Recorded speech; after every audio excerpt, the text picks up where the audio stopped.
गिरधपुरी के मेला ला घुमा दे हो का कमही माहे बाबा के बता दे हो।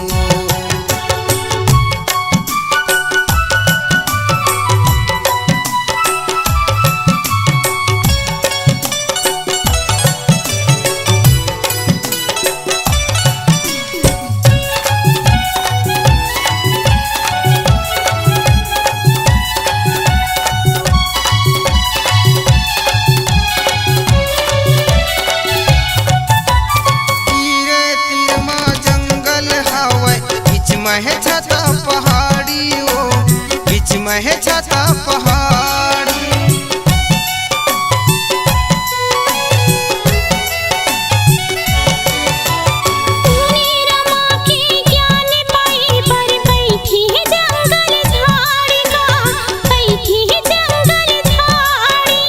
सतल पाए बर तपल करे है छोड़ के महल अटारी वो छोड़ के महल चरण कुंड मना के मन के मनौती मना के हम आ जाबो ना।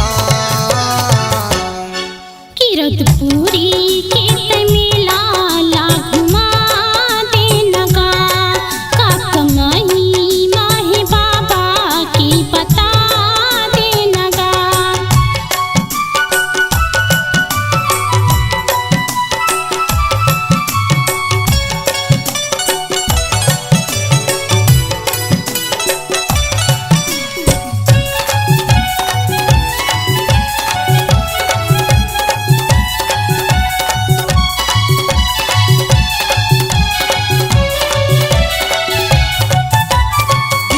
किस्म के गुरु बाबा दिखाए है परमान वो दिखाए है परमान।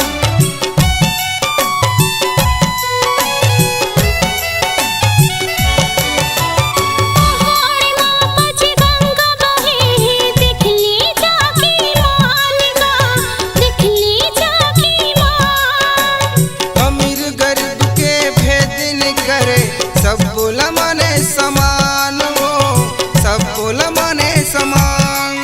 अमृत कुंड के पानी पी के जीवन सफल बना के हम आ जाबो ना।